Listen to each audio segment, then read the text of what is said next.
Kembali lagi di Asia Live Internet Radio.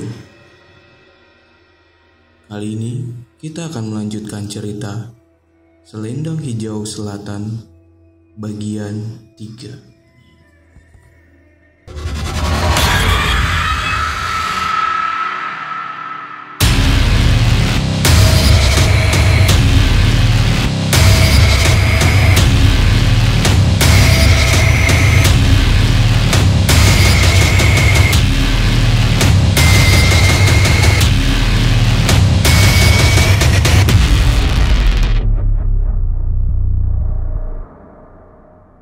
Jalanannya menukik tajam, nyaris tidak mungkin bisa dilewati oleh bus. Tapi dia bersikeras bahwa memang ada bus yang melewati jalur tersebut. Tadinya hanya sepupuku yang hendak mengantarkannya ke Sukabumi. Namun bapakku merasa khawatir. Akhirnya kami 3 motor yang mengantarkannya ke Sukabumi. Aku dengan temanku, ibuku dengan sepupuku, dan Ayu dibonceng dengan sepupuku yang lainnya, memimpin jalan di depan. Di perjalanan melintas jalan meliuk-liuk, tiba-tiba ban motor yang kunaiki meletus. Temanku panik, nyaris saja kami terperosok ke jurang. Tapi syukur kami masih selamat. Halah, iya meledak neng, bannya sobek. Kudu ke bengkel, iya mah, ucap temanku. Pelan-pelan kami menuntun motor sampai bengkel terdekat.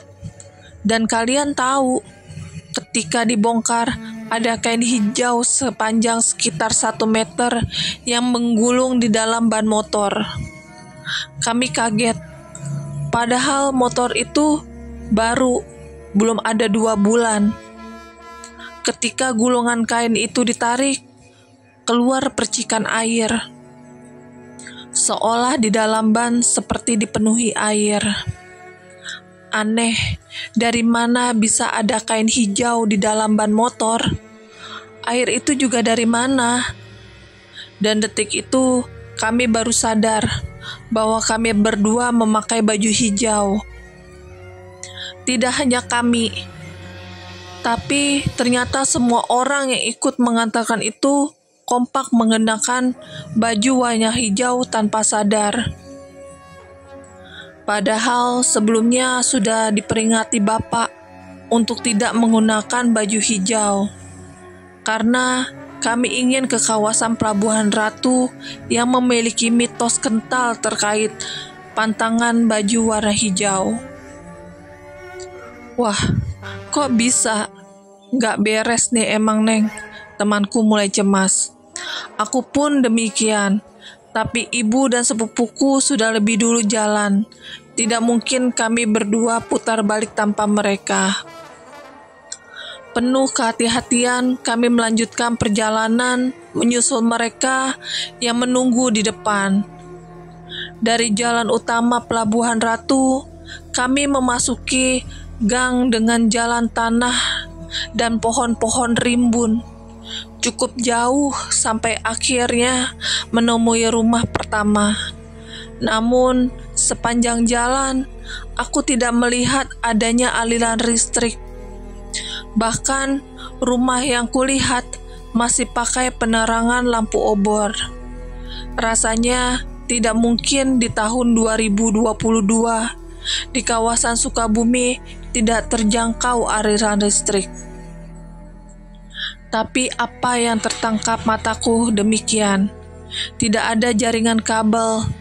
Setiap rumah yang kulewati ada 2 perempuan paruh baya yang sedang menjerit rambut seperti mencari kutu.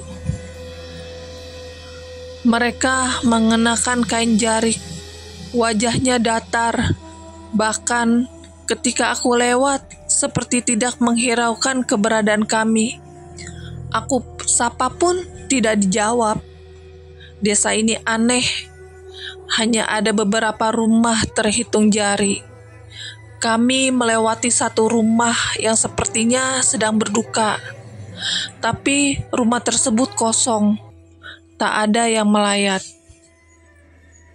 Aku hanya melihat 2 orang tengah duduk menghadap jenazah yang dibaringkan di ruang tengah dengan pintu terbuka.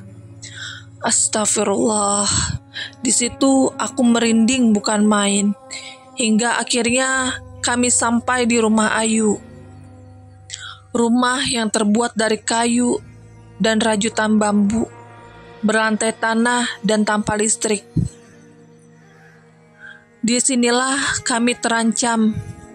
Pertama kalinya aku merasa dekat dengan mereka yang tak kasat mata.